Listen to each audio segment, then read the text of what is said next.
Most married men believe that if not for you, they could actually be with these other women. I'm giving you a hall pass. A what? A what? A what? A hall pass. It's just you and me, buddy, for the next 6 days. Let me log out. Okay, you log out. I'm gonna try to nail the receptionist. You know, watching a Farrelly Brothers movie is kind of like masturbating with a fishhook. You know what that's like? Or no, wait, it's like those times when you get like a little nugget of shit caught on your ass and you like can't quite get to it. I'm trying to illustrate what I hate about Farrelly Brothers I don't know. films. I think it's more like having some guy come on your hand and then you use it as hair gel. Yeah, but that's an actual example. but the first two examples you gave sound like something that would be in Farrelly Brothers movies. Exactly, and that's why I'm not a big fan of the Farrelly Brothers. Even their biggest hits, like There's Something About Mary, with the, you quoted that famous scene from. I was like, you know what, gross out can work, but not when that's kind of all you've got. Hey, man, I'm the first one to agree. I mean, I'm in that camp of people who weren't in love with Something About Mary. I was just so like sitting there going like, yeah, Kingpin was better. Yeah, and it was better. I thought Dumb and Dumber was better for that matter. Not by a huge amount. Wow. But you know what? I think I've enjoyed them at their best when they're being the least offensive, like in Shallow Hal, which was like the last movie they did worth watching for my book, which was 10 years ago. You know what? Since Shallow Hal, they've had some movies like the lower key movies I've enjoyed on some level. Yeah, like Fever Pitch, which was really one of those work for hire type things. And I think Outside Providence was theirs with Alec Baldwin. Oh yeah, it was. That was 1999. Jesus Christ, I'm going way back. Well, even that one with Stuck on You, which I expected to hate. Yeah. With the 500,000 Suns, I was just more like, meh. It was just so forgettable. It was like it was, but there's just like so many places where it didn't do the gross. Like they'll be on a roll not trying to gross you out, but it's like they can't help themselves. They're like one of Batman's villains who just has to sign the crime.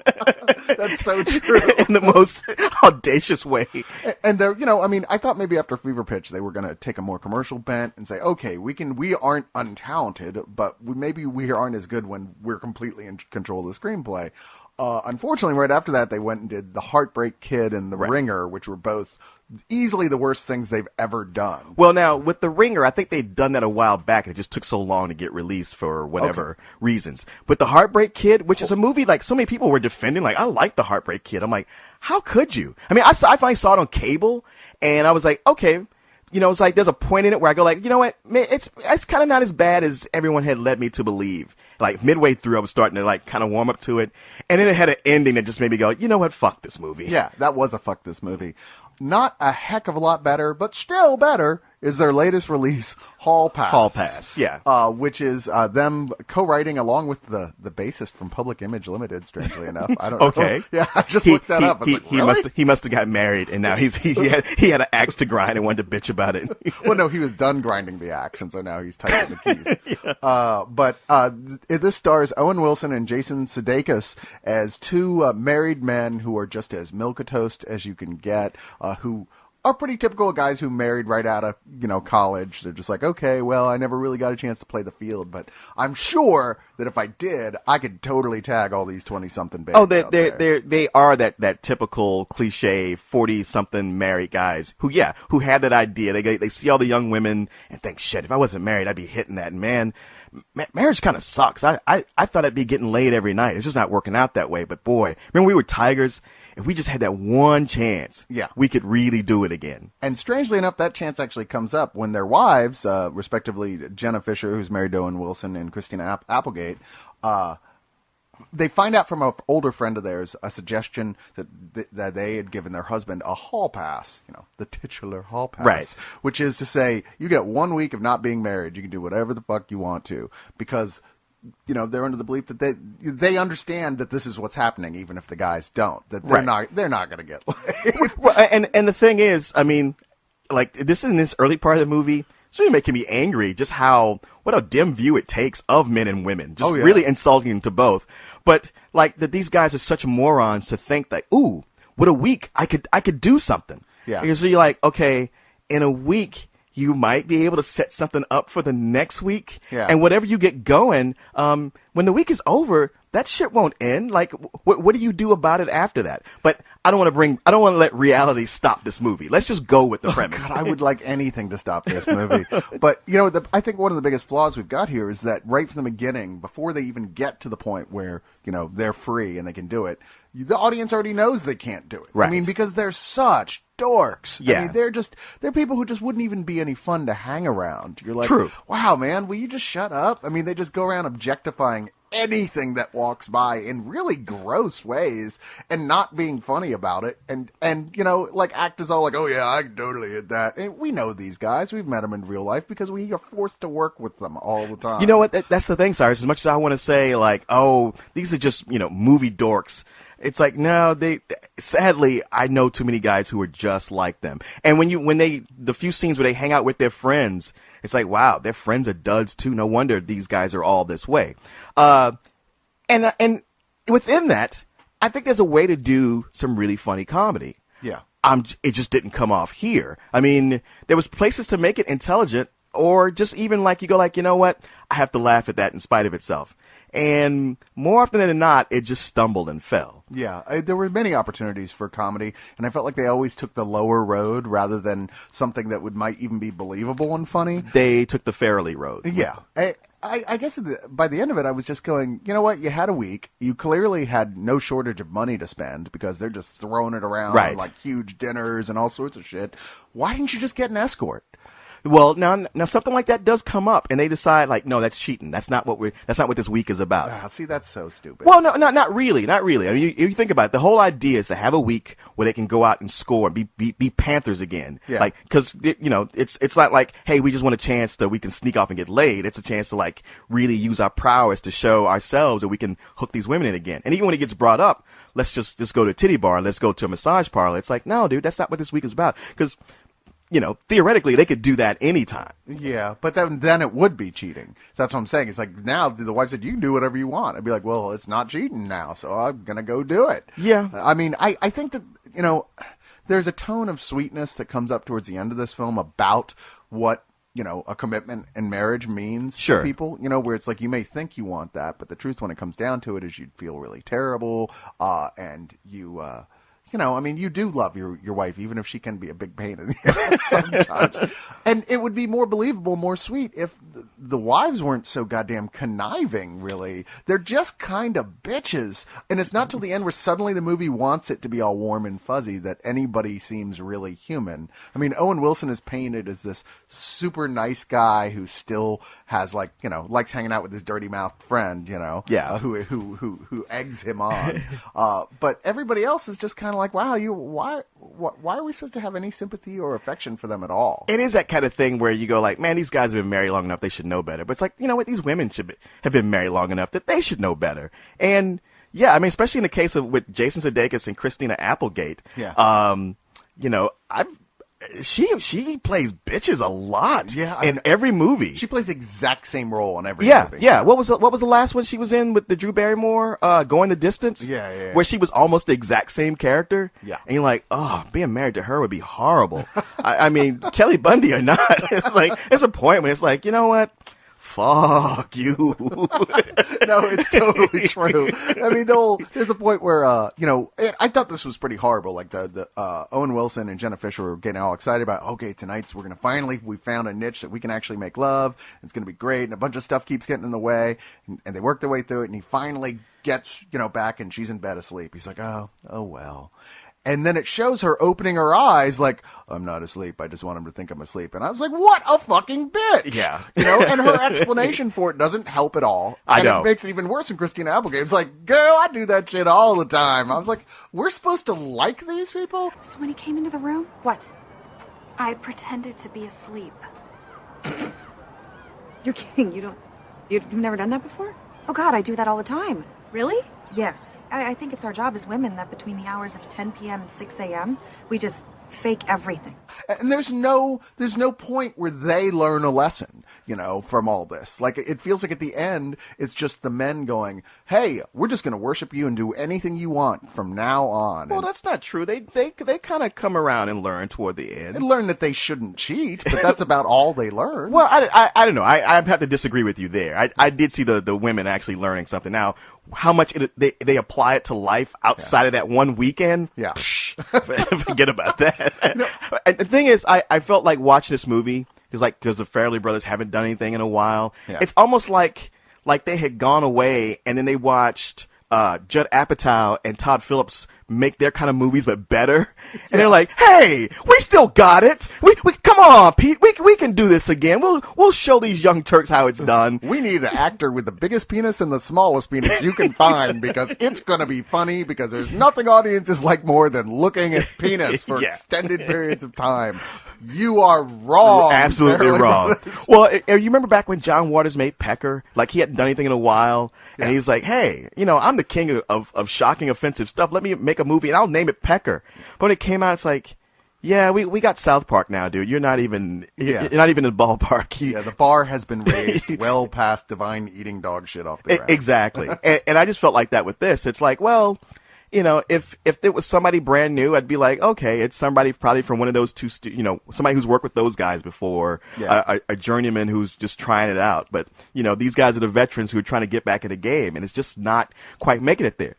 At the same time, as much as like there were times when I was just like, oh, you got to give me a break, or I'd be bored or angry at something they did, I got some genuine belly laughs out of it sporadically. Yes. It's once again, it's the very definition of uneven. Every time I was just about to write it off, they would do something. Usually Jason Sudeikis would say something that would make me laugh out loud. And there's one scene with Owen Wilson and a hipster barista that had me laughing on the floor. Where he just calls him out. The one thing that bugged me about that only was, like, it felt like so much of the rest of the comedy in this film. It's like, yeah, everybody else has been making those jokes for years now, and you're only just now getting around to it like it's something new and fancy. True.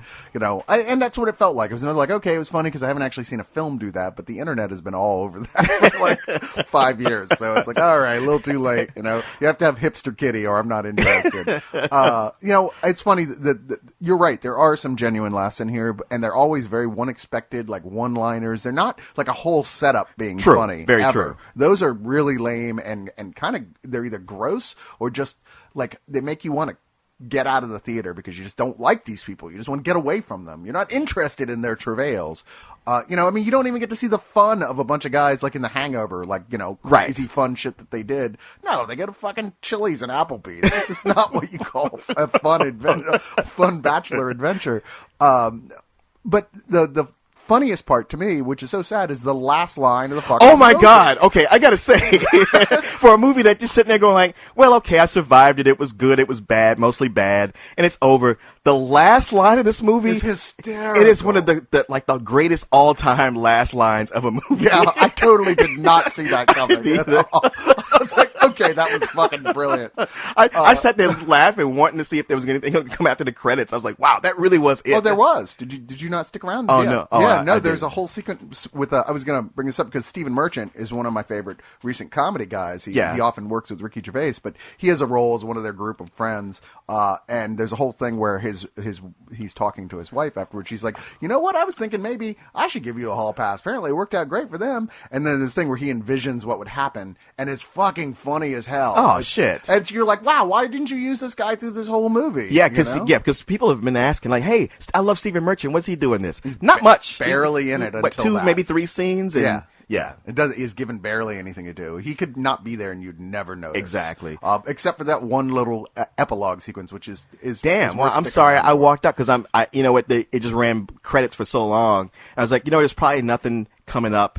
And so often what comes after the credits almost ruins a movie lately, so I'm just going to leave. Yeah, not in this case. It was actually good. It was funny that they saved their punch for the very end, because the rest of it is so mediocre. I mean, beyond, you say uneven, but uneven tilted heavily towards bad. Well, don't get me wrong. It's not like I was, back and forth. It's just at times when I'd just be sitting there like, oh, well, it's like, oh, great. Another shit joke. Okay. You're showing me 2 more long shots on penises. Yeah, okay, penis. Get it. It's really not funny anymore, guys. And then it'd be something that would make me laugh out loud. Yeah. And I don't mean a chuckle. I mean like a really hard laugh to where I was like Robert De Niro laughing in the theater. I don't think I laughed that hard until the very end, but you know what? One of the saddest things to me is that Jenna Fisher, who I find enormously sexy, is presented for the first half of this film as like this frumpy, you know, like, oh, she's not as hot as all these other women. And I'm like, obviously you didn't see Walk Hard when she's wearing lingerie. Right. Well, it did seem like later in the film she was looking sexier. Yeah. They wanted to play up that other men might find her attractive later, right. Which, you know, no duh. God damn, I think she's hot. But you also got to remember, this is the character who faked being asleep instead of having sex. Yeah. So, you know, as far as the way her personality is detailed, fail. Yeah. As far as her body, total win. And you know what? I appreciate the message that it had in there about, hey, man, you know, be happy what you have, get together, be closer, do the right thing. You know, what's waiting out there for you is not good as what you have at home.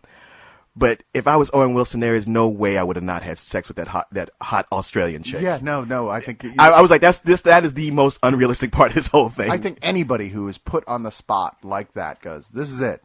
No consequences, no problems, no stalking, no misunderstandings. She's aware of the deal. You've been obsessed with her forever. You're in a room at a party with nobody and the door's locked. Yeah. And she's already disrobed. Yeah, how are you going to say no to that? No. I don't think I'm like the most loyal person ever. I have never cheated in a relationship in my life, but even I have my limits.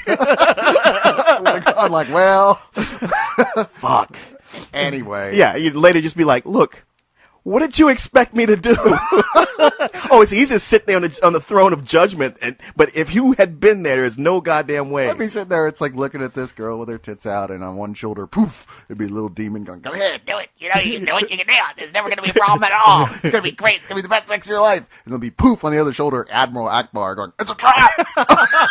And he'd be right, though, because it probably would be a trap. In the end, nothing is free. Nothing is ever that easy. Hey, man, you know, all the time people set up traps for Batman, and he knows it. He goes in there anyway. Sometimes you just gotta go straight for it. I guess you're right. See what happens. Well, you know what? Let's get to the rating. I'm just gonna say I'm surprised myself because there are points of this movie that are some old bullshit where I was angry and disgusted and I just wanted to leave. And then, like you said, it would bring you back around. So in the end, it's gonna even out to being a rental for me. Oh, now see, we came into this where I thought you were gonna be all really hating it, and we wouldn't agree. I completely agree with that. Okay. It averages out to a rental. And, you know, if somebody wanted to rent it, I'd say, yeah, go for it, because you will get some genuine laughs out of it. There'll just be other parts. I mean, if you're somebody who likes shit jokes, you know what? They had one shit joke in there that I actually liked because of how they set it up. Like, I look back at the mechanics of how they set that one shit joke up, and I'm like, okay, that actually kind of worked for me. It was funny. But the getting high, the shitting jokes, all the others, I'm like, guys, give it a rest already. But if you like that kind of thing, this is your movie. I'd say a rental. Yeah, for the record, guys, Farrelly Brothers, you should actually probably try getting high before you write a scene. With True. I'm thinking you've never done it. I know. I was like, the hell kind of pot is this? I know. I want it. Where do I get that pot? Maybe we should just call the girls, ask them to come home. No way. If we can't show that something positive can come from having a hall pass, the whole concept is dead for all mankind. What's with the helmet? Oh, chicks dig motorcycles. Got a few pickup lines. I'll just get the ball rolling. Hello? Hello. Hola. This is why we need to go to a gay bar. Excuse me. Do you think these bar napkins smell like chloroform? I'm kidding. Fred Searing, can I buy you a drink?